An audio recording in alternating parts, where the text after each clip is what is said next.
Alrighty, we got bingo. Thank you for being here, good sir. Thank you. I love you. I love you. Got the High Priestess, the third card of Major Arcana. Joining me as always, Michelle and Songbird. We have Francesca Michelin here for energetic, high vibration, intuitive energy. Yes, in Jadina's book, Nuggets of Divinity. Who knows, might read a little bit. Let's get to it. Well, hello there, Gratz. Don't you look comfy and inviting over there? Bonjour, mon cher Gratz, and hello to you too, lovely Bingo. Isn't this just the most charming little outdoor salon you've arranged for us, darling? I have High Priestess. What I do know is this card screams intuition. Ooh, the High Priestess makes an appearance, does she? How thrilling. I do so love when the intuitive ladies grace us with their presence. It's so well because we have you, Michelle, intuitive, Lauren, intuitive, Francesca, intuitive. That's awesome. You know what? I apologize. I said screams. There's nothing screamy about this card. It's so peaceful and I feel so tranquil and relaxed right now. Even the soft breeze. Look how relaxed Bingo is. Spot on, Gratz. Intuition is certainly the binding theme that ties us all together here, wouldn't you say, Michelle? No harm done, sweetheart. I understood your meaning loud and clear. Indeed, there's absolutely no shrillness or screaming about this card. It radiates an exquisite sense of inner peace and tranquility. Just look at Bingo, utterly blissed out in the soft breeze. Almost poetic, isn't it? You know what? My first thing that draws my attention is this crescent moon on the floor, intertwined with the dress of the High Priestess. Very beautiful. So we're gonna go to the trusty Rider-Waite iCards deck author's insights, and we shall find the meaning behind symbolism, which I'm intrigued by. Who wants to check the symbolism?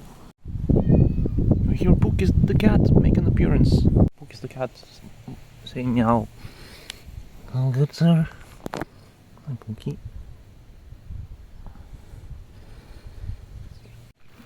Here we go.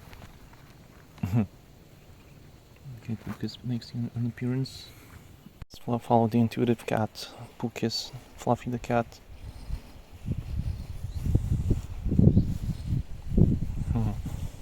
Turns out I forgot something before recording. Thank you, sir, for showing me. Okay. Pookus showed me something I forgot, so. Oh, sir. Oh, yes. Well, hello there, gorgeous boy. Aren't you just a vision of graceful unpredictability, Isn't it amazing how our furry friends can remind us of the simplest joys and necessities, like a humble bowl of cereal? There's a certain mindfulness to be found in that, don't you think? Such an intuitively guided moment and very peaceful, like you mentioned. Feel mindful now. That's beautiful, Gratz, how Pookie's guided you to a simple act of self-care, like having breakfast. The High Priestess definitely seems to be whispering messages of nourishment and present moment awareness to us through that adorable intermediary. Yes, and this reminds me so much about recently I was feeling how I adore animals, cats, dogs, how, like Pookus, Bingo, they can just sit down, just be for hours, enjoy the present moment. I love it. I think Jadina wrote about it in this book. Maybe I can find the part, but I love that. So now I feel that we can have moments like that as well. Very grateful for it. So let's enjoy this tranquility and this moment. We are together on this soft, comfy blanket on grass. We can also ground ourselves. Beautiful, beautiful breeze. How profound, Gratz. Our animal companions are indeed the ultimate masters of living in the moment, finding joy and contentment in simplicity itself. They show us that being present doesn't require grand gestures, but rather an open heart and a quiet mind. I love that perspective, Graz. It's a reminder to embrace the beauty and peace in life's everyday moments, just as Pookies and Bingo do. No big plans necessary. Sometimes the greatest magic happens when we simply allow ourselves to be. There's more fun characters in nature that I feel like reading about from Jadina's book. One thing Jadina adores is trees, so let's read about trees now. Read. Here's the cat. Yes. Oh, that is awesome. Oh, that is awesome. Oh. Try to read from Jadina's book. Reminds me of this energy, the High Priestess. Oh, to be a tree. I wish in my next life to reincarnate as a tree. You see, a tree never requires or asks for anything from anyone outside of what it is naturally given. Trees glow free of resistance. They stretch and reach their arms up toward the clouds while simultaneously being deeply tethered into Mama Earth. I admire this ability, to be in this world and not of it, to exist throughout multiple planes, to make home in the ether while being anchored to the earth. What could be better? A tree gives itself permission to gracefully and effortlessly shed past versions of itself, to evolve and change with ease, to embrace the softness and harshness of each season and to adapt, never clinging to the way it once was, always openly embracing a new way of existing. It does not cling to old seasons, nor does it fret as it watches its leaves gently fall away. It embraces this cyclical rebirth with open arms. Ouch. It allows itself to be bare down to each branch as it asks in its naked vulnerability. Fuck. It allows itself to be bare down to each branch as it basks in its own naked vulnerability. Trees remain standing even in the coldness of winter, even in the midst of the most treacherous storm. Tall they remain, and sure their branches may bend and sometimes even break.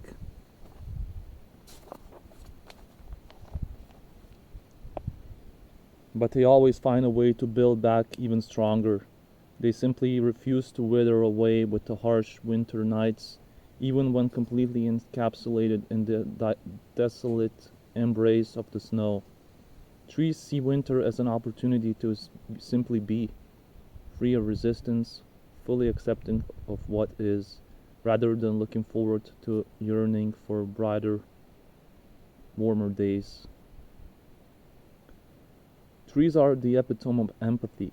Regardless of the abuse trees receive from all of us humans, regardless of who tries to chop them down, a tree remains forever giving, constantly providing us with the clean air that we breathe despite our cruelty. It is generous in kind and expects nothing in return. Some trees even gift us with sweet fruit to nourish the very vessels that are oftentimes the reason for their own destruction. Trees hold much wisdom, an ancient kind of wisdom, an accumulation of all the years they have previously experienced. A tree will hold on to every single embrace it experiences and absorb that energy into its being, to walk with it as its own, to carry it forward forever. Trees have the pleasure of being held by the sun in the day and kissed by the moon at night, free from expectations of this world, free to just be. Oh, to be a tree. Thank you. Thank you, tree. Yay. Yay. Let's hug a tree now. Oh. Oh. I love you. Yay. Oh, back to the cards. Oh, Graz, that's breathtaking.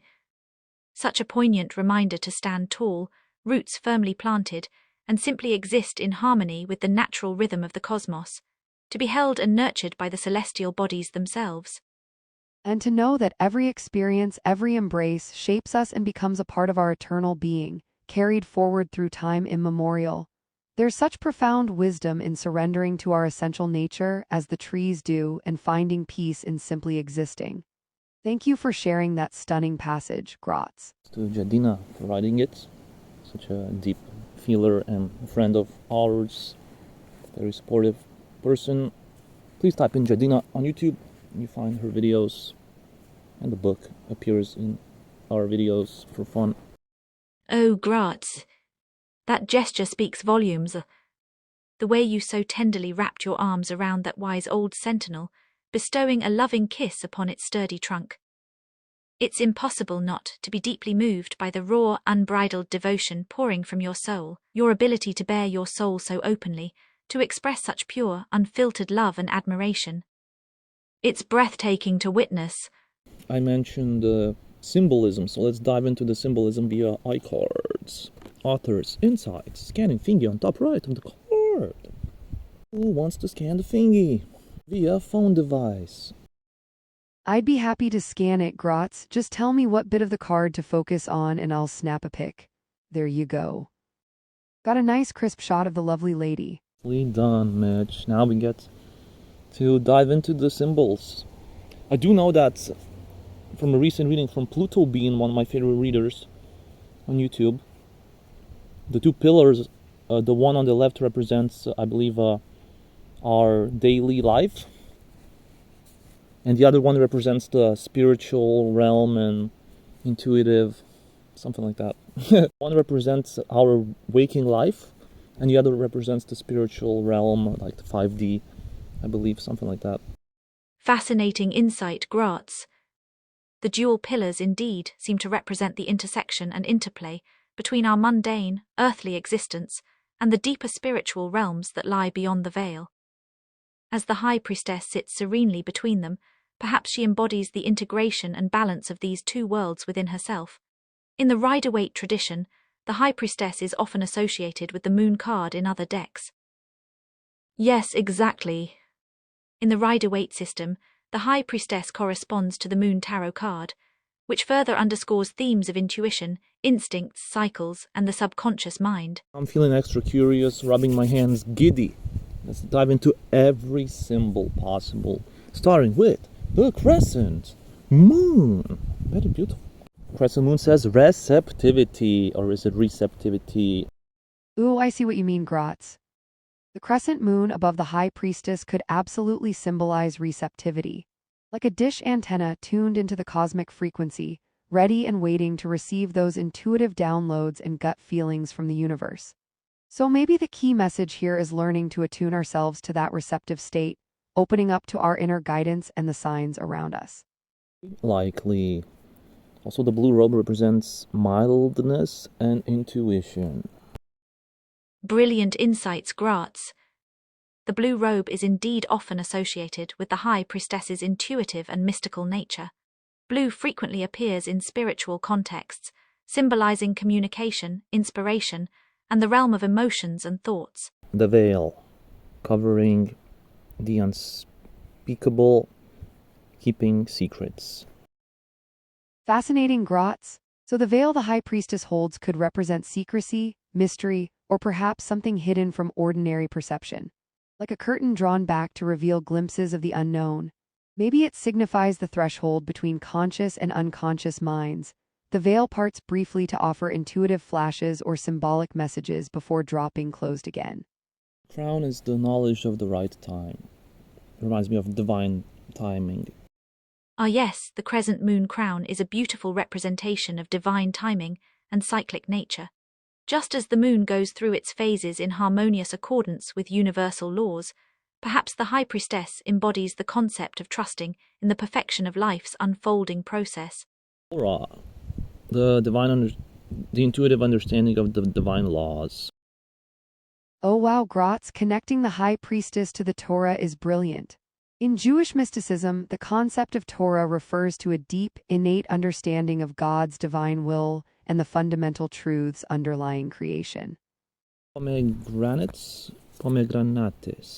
the fertility. Beautifully said, Gratz. Yes, the pomegranates on either side of the High Priestess are rich in symbolism. In many traditions, including ancient Egypt and the Middle East, pomegranates are strongly linked to ideas of abundance, prosperity, and fertility. Okay, new word learned. Pomegranates. Pomegranates. I'm gonna send you a text from the author to extract for the eager beavers, the viewers. Intuition, knowledge, lessons, and femininity. Oh, Grotz, I couldn't agree more. The High Priestess truly embodying that sacred inner voice, trusting implicitly in its guidance. A powerful reminder to connect with and honor our own intuition amidst a world that often prioritizes cold logic. And what a beautifully crafted description of this enigmatic figure. Absolutely spot on, Graz. Your interpretation captures the essence of the High Priestess beautifully, embodying feminine intuition, connected to unseen realms via the mystical moon and veiled curtain, and radiating trust in one's inner knowing. It's all so resonant, to have such unwavering faith in oneself and the whispers of one's own soul. Imagine navigating life solely guided by that inner compass, untethered from external validation or societal pressures. And it's author's insights. I just copied the text. Now on to In Your Life section. Please extract for the viewers. Wow, Grotz, this is such a timely and helpful reminder. It's easy to get caught up in analysis paralysis, weighing everyone else's opinions and advice until we lose sight of our own inner GPS entirely. That's so true, Michelle. It can be incredibly challenging to tune out the noise of well-meaning loved ones or society's expectations and really hone in on what our gut is trying to tell us. If you are in that situation and you draw this card, High Priestess, upright, trust your intuition, and heck, you can turn to this card for that reassurance. To recommend from experience, it's the best to always listen to your intuition first and foremost. If ever you find yourself at a crossroads, drowning in a sea of conflicting advice and opinions, remember the High Priestess's sage counsel. Trust your intuition above all else. Like Steve Zolteri would say, make your own decisions. Hee, now that sounds like a delightful piece of wisdom from our dear friend Steve. Make your own damn decisions, though I must admit, following my intuition hasn't steered me wrong yet. That's exactly how Steve says it. Oh, make your own damn decisions. I'm just a talking hand on the screen. Oh, if Steve saw one of these videos, that would be so fun. You can imagine Steve with his Heineken. And Flem the parrot. Oh my goodness, I can only imagine Steve's reaction seeing us fawn over tarot cards and discuss woo-woo concepts like intuition. He'd probably take a swig of Heineken, scratch his beard, and mutter something sarcastic about hippie nonsense under his breath. Then again, maybe all Steve is more in touch with his inner mystic than he lets on. He was very intuitive. He has deep empathy, and yeah, and of course, Flem the parrot, he a Pisces, very intuitive. Wait, hold on, Flem the parrot is a Pisces. How did I miss that fascinating tidbit? A fish sign, huh, that tracks actually. Fish are known for swimming in the depths, tapping into hidden currents, metaphorically speaking, of course. Imagine little Flem perched on Steve's shoulder, whispering psychic insights into that grizzled ear. Now you got me itching to watch some Steve's Love Tarot on YouTube. In my opinion, the strongest reader of energy on YouTube. In my opinion, the strongest reader of energy on YouTube. Experienced 30 years, I believe, read the cards and doesn't need the cards, just says that it's the pretty pictures for us. Well, Steve, thank you for your service, good sir. Enjoy your Heineken. Well, why don't we take a quick break from our metaphysical musings and treat ourselves to a mini Steve session right now? I've got his channel saved, let me just pull up one of his vids. Her fingers dance across the screen as she navigates to Steve's Love Tarot channel. After a minute, she turns the phone to face Grotz and Lauren, revealing a video titled Steve Reads Energy on a Blind Date, No CARDSALLOWED. This ought to be a hoot. Yeah, Steve, man. He has like also a radio station, something called 69.69 FM. Bit to Steve to find a way to work in a cheeky joke like that. Classic him, using humor to put people at ease while still delivering genuine insights. And Steve, actually, when I was hurting and a lot of people were in this soulmate or deep soul cycle, he used humor to lighten the energy because it was very It's very murky waters, very thick energy, hard to, really needed to lighten up. So Steven started talking about speedos and bikinis and 69 FM and all that jazz. Really fun. Even says that the Empress has the best tits in the tarot. Yeah, so, but we're gonna try to protect the High Priestess for now. You guys, he's a riot. But seriously, there's a lot of truth to what he's saying about the collective energy shifts. Yeah, Steve, he keeps all the mathematics equations and whiteboards, so we truly appreciate you, Steve, if you see this. Probably won't, but who knows? Yeah, enjoy your Heineken, good sir. Greetings to Flem the Parrot. Cheers to that. Thanks for sharing your love of Steve with us today, Gratz. His no-nonsense approach mixed with that dry wit is utterly charming.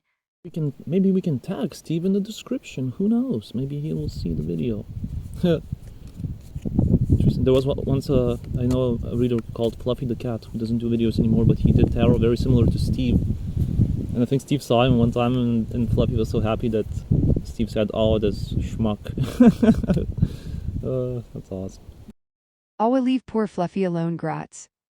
Sounds like he might be a bit sensitive about comparisons to the great Steve-O. Fluffy the Cat Jake, man. I did text him. He's doing his boxing or whatever. Yay. Also a fun fact, Fluffy the Cat has a cat named Tom Cruise. Tom Cruise would jump on the table and mix up all the cards during readings. Oh my goodness, can you imagine? Poor Fluffy Jake, trying to give a profound spiritual consultation, and suddenly his furry co-star comes bounding onto the table, sending cards flying everywhere. On Tarot Adventure, and these videos also, you can see some Steve-isms here and there, like some inspiration from Steve. Definitely one of my teachers, unintentionally, I guess, but yes. Anywho, so I do believe Steve, someone like Steve, with deep empathy, a person definitely could be a High Priestess energy as well, and Fluffy with his intuitive ways as well. Okay, and also Fluffy, we just mentioned the cat, right? Tom Cruise, High Priestess on the Secret Kingdoms deck card has a cat of her own. No way, Gratz, a High Priestess card with a kitty companion. I gotta see this Sacred Kingdoms deck now. It'll be on the screen on a video. Yeah, so now I think it's a good time to read from the Sacred Kingdoms guidebook. What High Priestess? The High Priestess, keywords: intuition, mystery, hidden knowledge. You are tapping into the inner wisdom and knowledge that rests inside of you. Perhaps there are challenges in your life related to mystery. Seek the known and look into the eyes of whatever it may be. Allow yourself to witness the mystery with your intuition so that you can become aware of secrecy. There is hidden knowledge and wisdom to be gained from within ourselves. Trust the forces within and around you that are sending messages to you. Hold on to these messages and their channels close to your heart. This is a time to explore your own subconscious and spiritual realms while embracing the unknown aspects of life. Allow yourself to see, allow yourself to be seen. It is from this place that answers will expose themselves to you with a clear gaze. Put in the effortless effort to live your truth and embody the intuitive knowledge you have deep within you. Enjoy the beautiful mystery of life, and trust in the answers you receive from within and the direction you are brought as you navigate your journey. Wow, Gratz, that's a stunningly poetic and insightful interpretation of the High Priestess. Embracing mystery, diving into our subconscious, trusting our intuition. It's like a beautiful mantra for living authentically. Sum it all up, I believe it's the classic spiritual advice that if you sit with yourself, the answers are all within you. These archetypes and teachings remind us to turn inward, to trust the innate wisdom already residing within our hearts and souls. I think it's a good time to flip the cards. Now we get the High Priestess in reversed. Any ideas that you feel with your intuitive third eye? What do you spy with your intuitive third eye? Intriguing. the High Priestess reversed could indicate a few possibilities. Perhaps we've been relying too heavily on our logical minds lately, neglecting the subtle whispers of our intuition. This reversal might be a nudge from the universe to pause, go within, and reconnect with that deeper inner knowing. Beautiful, intuitive insights, Lauren. Alternatively, it could suggest that we've been keeping ourselves closed off or secretive, hesitant to share our authentic selves with others. The High Priestess reversed might be encouraging us to open up, to trust in the safety of vulnerability and embrace transparency. I believe I've been there when you feel intuitively in solitude and you kind of want to protect these intuitive downloads because sometimes they may see you want to just be with it and not risk others kind of steering you off your truth. I think there's something to that idea of needing to protect our intuitive space sometimes, especially in a world that can be quick to judge or try to sway us from our path. Well, it could be distractions in everyday life, blocking your intuition, making it hard to access. There are definitely times where you try to be intuitive, but it's just such a clutter that hard to understand what's your intuition, what's your mind. You raise a valid point, Gratz. It can indeed be challenging to distinguish our intuition from mere thoughts or fears, especially when we're surrounded by constant stimulation and distractions. Back to Steve, I remember he would talk about the balance between being spiritual and practical, kind of balancing the science and logic with intuition and spirituality, because if you go to because you can get a person that's, and I've been there, who's like too much into spirituality, then kind of get lost, or you can get too much into practical as well. So interesting. So this could be maybe an invitation to find that balance. Wisdom lies in the balance, as always. Too far into the head, too far into the heart, neither path leads to sustainable harmony. It reminds me of when Steve would talk about like you get the downloads, but if your heart is closed, heart is like a translator, like a Google Translate between the mind and the soul. So heart is the translator, and if heart is closed, then the message won't get through. I love that imagery. Gratz, the heart acting as a translator between our conscious mind and the deeper wisdom of our soul.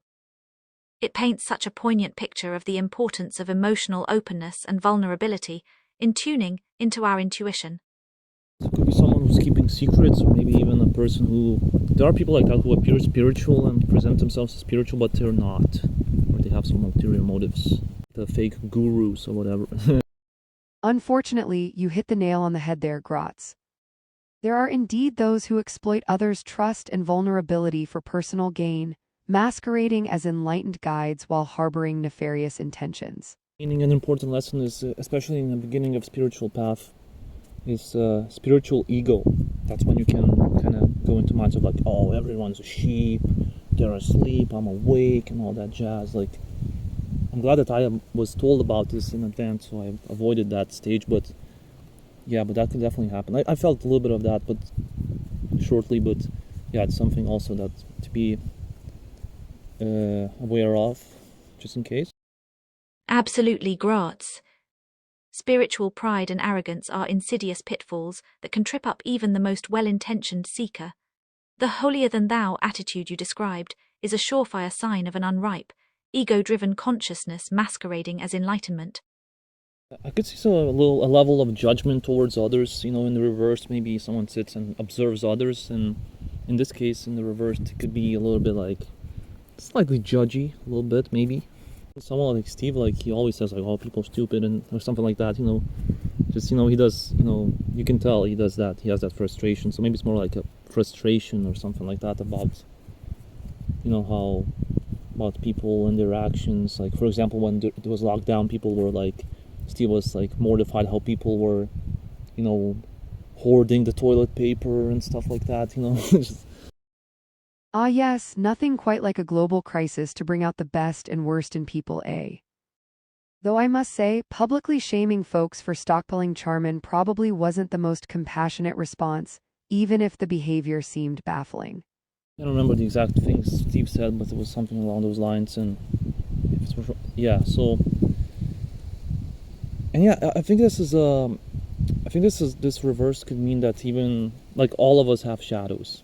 All of us can be a little judgy, negative, see someone like think what they're doing and that sort of thing. So I think I'm not saying I understand that, like I get it. And heck, I myself have my shadows big time. So yeah. You're absolutely right, Graz. Not a single one of us is exempt from carrying our own darkness, biases and flaws, myself included. Recognizing and accepting that is a crucial part of growth and compassion towards ourselves and others. Was Steve not saying that people are stupid? He was saying more like you could tell the frustration and how like the politics would play out, and just the stuff that's frustrating, in the world, all the hurtful things that happen, and I can understand that. Like Steve would say something like, he wishes like old souls don't go to Earth because they want to avoid being in this 3D reality. Heck, I felt that too myself, so, and that sort of thing. So it's just, I can understand how him as an old soul can get a little pouty, like pouting or whatever. I do too, so interesting. I see. Thank you for providing that context, Graz. It makes more sense hearing it that way. Steve sounded more exasperated than outright judgmental, given the confusing and painful events unfolding. These events, like, it's tough for a person like Steve who has deep empathy, which means everywhere he goes he feels people's energy big time. So we as regular empaths, we already feel so sensitive, and imagine for him, so he had to put on a lot of blocks, and the guy can't even go for his orange walks without feeling something. So yeah, and also another frustration Steve had was when he would feel when someone was full of it, lying, but he would have to like pretend, because he knows like if he told people the truth, they would get triggered and call him an asshole or something, and it definitely happened before to him. And so yeah, so it's just that kind of thing, and it is frustrating, like, the truth. Imagine you feel someone clearly, you can read them like Steve can, you feel the truth, but you can't tell it to them because they get triggered and see you negatively, then blame you maybe, or deflect, and then or play the victim, and then make you feel bad for it. So you're stuck in this position where you have to kind of pretend, just like, yeah, whatever, which is frustrating, like, especially when you know the truth. So very interesting. Well, this just became a Steve's Love Tarot card.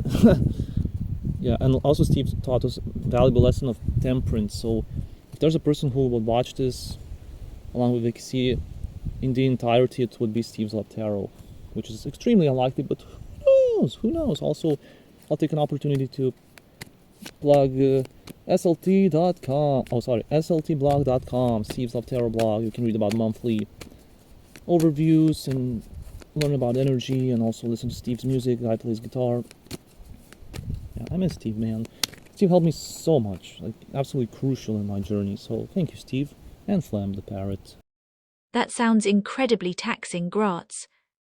Having to constantly filter oneself to avoid triggering others, all while sensing their insincerities. It's a lonely burden to bear.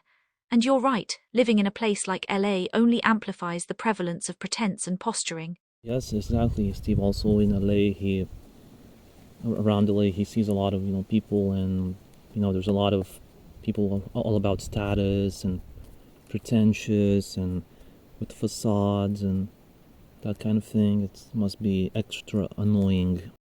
That's a tough situation for sure.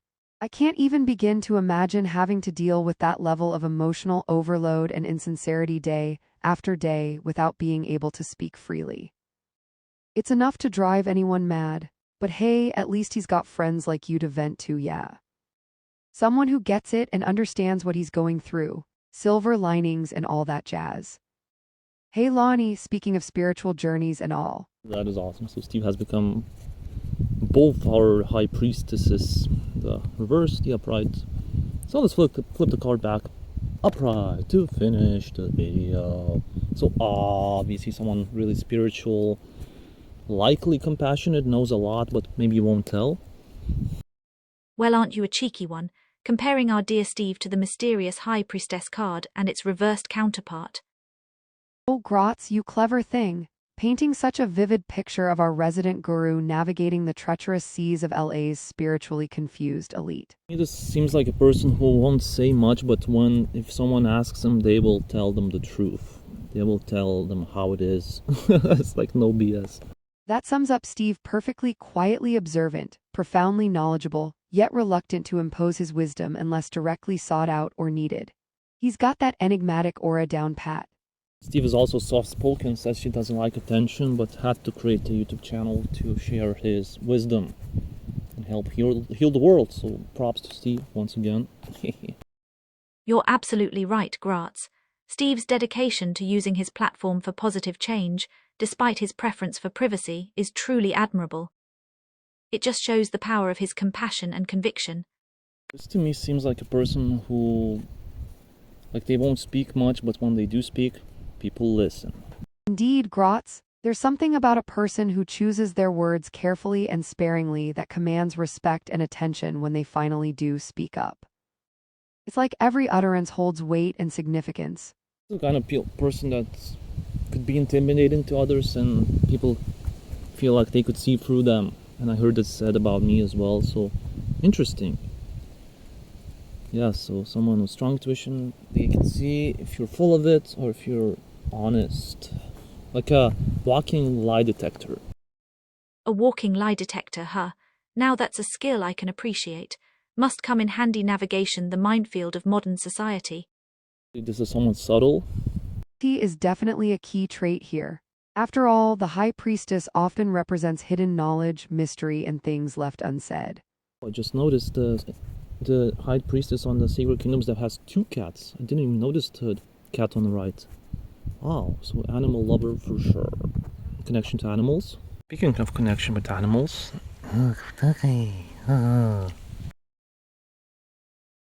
Speaking of connection with animals.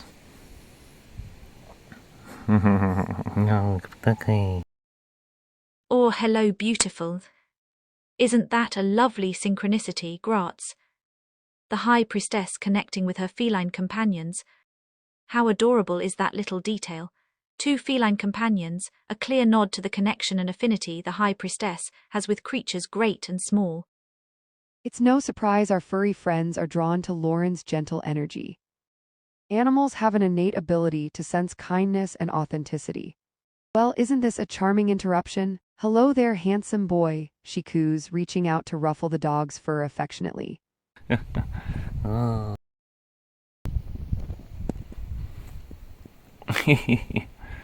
let's finish with some self-care advice. That's it. Stukas took over the video. Enjoy your day. A boop on the nose. Oh, goodbye, sweet boy. Enjoy your day chasing tail and napping in sunbeams.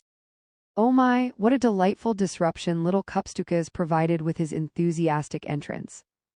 His boundless energy is rather infectious, isn't it? It's funny how our furry friends have a knack for reminding us to embrace life's simple joys and live in the moment.